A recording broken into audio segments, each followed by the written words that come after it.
A bi rekli, da je tale fotografija nekaj posebnega, da ima hudo kompozicijo, dobro svetlobo, zanimiv trenutek. Če bi jo videli na Instagramu, na primer, a bi jo lajkali? A bi se sploh ustavili ob njej? Ali bi le leteli skozi vaš feed naprej? Ker čisto iz klasičnega fotografskega pogleda dejansko ni nič posebnega. Kaj pa tale? Ja, tole sem jaz in moja zadnja plat v čudovitem sončnem zahodu.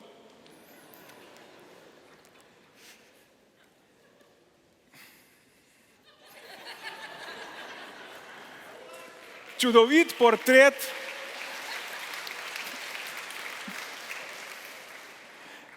ene riti v kroksicah sredi lavande v Provansi. Ma sem prepričan, da če bi videli na Instagramu, bi jo vsi lajkali, pa še šerili s frendi. Pa tudi fotografsko čisto stoji. Kot vidite, je oko po diagonali vodeno v tale svetu trikotnik s črtico in tale svetu trikotnik s črtico v diagonalah in zlatem rezu stoji gor na fotografiji. Morate priznati, da je res lepa fotografija.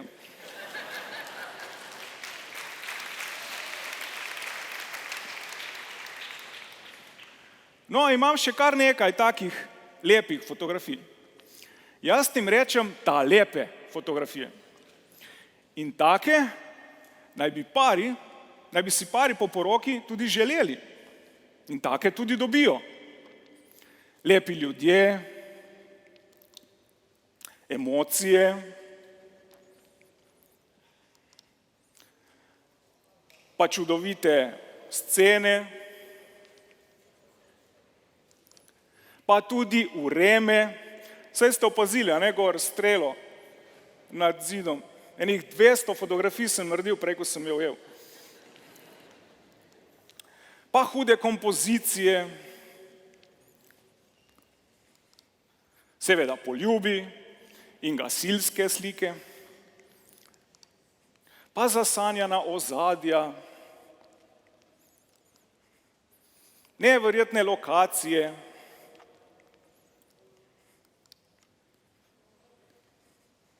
lepi detajli in veselje.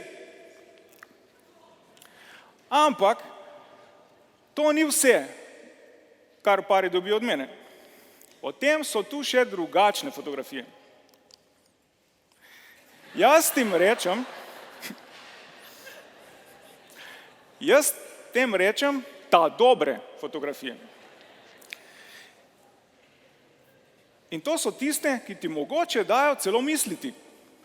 Tiste, ki pripovedujejo resnične zgodbe. Tiste, ki pokažejo tudi zaodrje, ki ga pari in svatje niti ne opazijo. Na teh ni pomemben izgled, ampak vsebina, kaj je na fotografiji, ne kako fotografija izgleda. Primer. Ste poročni fotograf in pridete na poroko. In tam zagledate, da je osel parkiran tik ob mizi za sladice. Ja, a ne boste pomislili, kaj se lahko zgodi? In potem, če vam uspe tak trenutek tudi dejansko ujeti, vam povem noro, res noro, presrečen fotograf in presrečen par, pa osel tudi. Pravzaprav je bila oslica, Florin. In ko sem tole fotografiral, je za mano, kakih 20 svatov navijalo, da bi ona končno dobila tole tortico, ker ona je najprej rinila eno prečko više. In ji ni uspelo. Osel je res osel.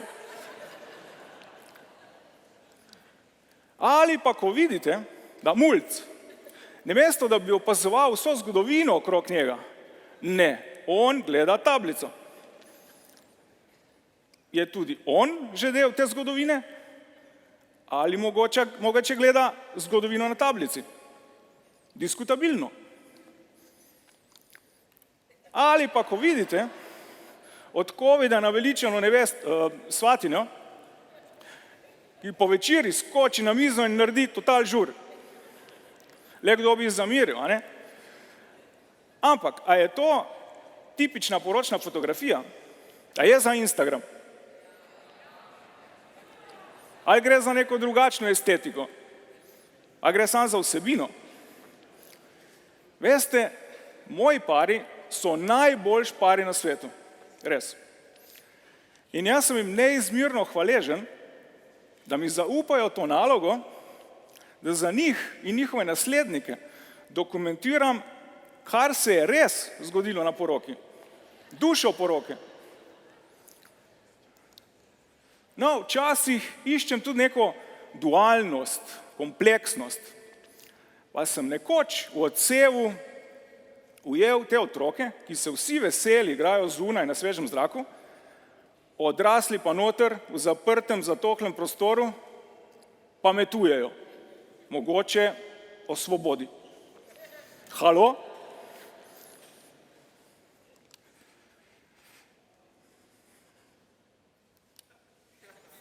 Pardon.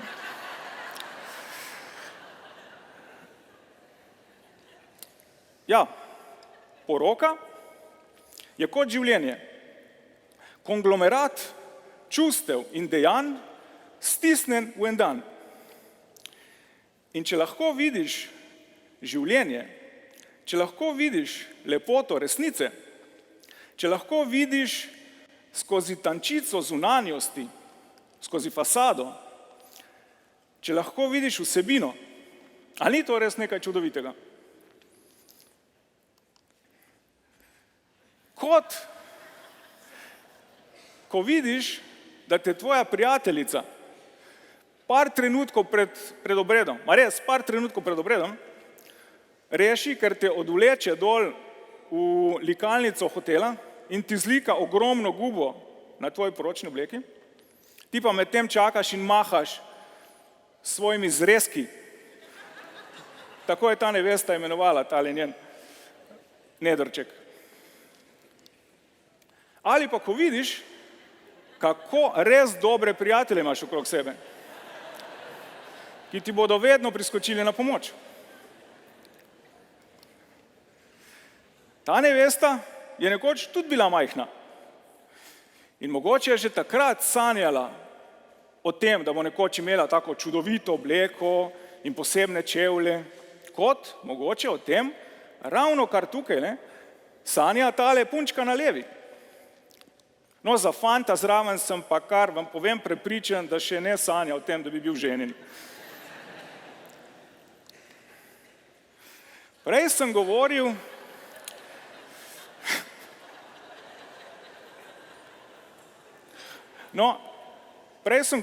o nekih fotografsko gledano pravilnih fotografijah.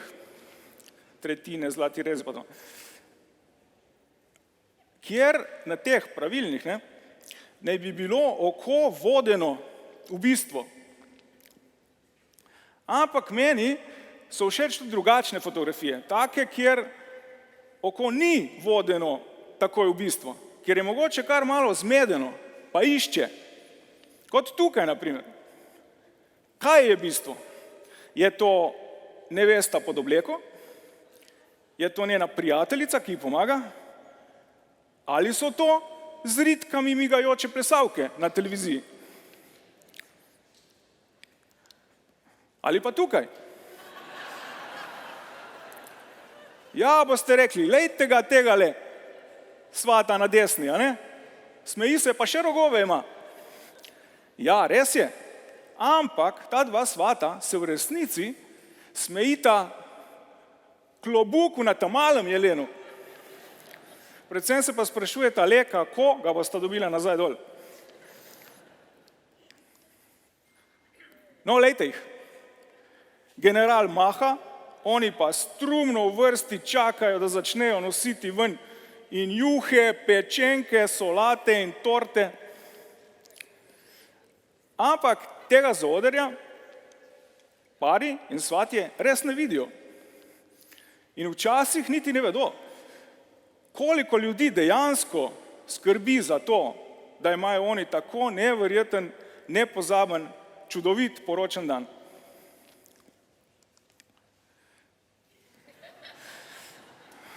Trenutki. Trenutki, ki pripovedujejo zgodbe in nas odnašajo nazaj v čas, ko so se zgodili. Ta fotografija je ena najljubših tega para. Seveda, zanimiv trenutek, pa vsi trije so gor, cela družina, pa ona je rekla, a vidiš, kako on res čisto vedno lepo poskrbi zame. In smo spet pri naši začetni fotografiji, ki je še kako zelo posebna. Kaj je fora? Ženin je že bil poročen in ima otroke, ampak so nekako izgubili ženo in mamo.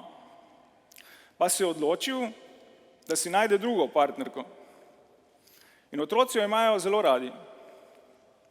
In tega trenutka ne bom nikoli pozabil.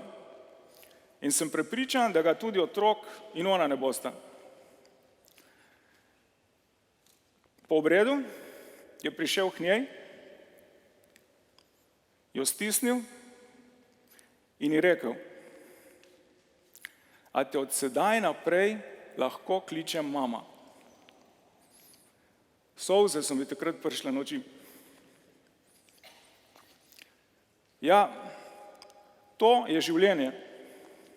To je lepota resnice. Hvala.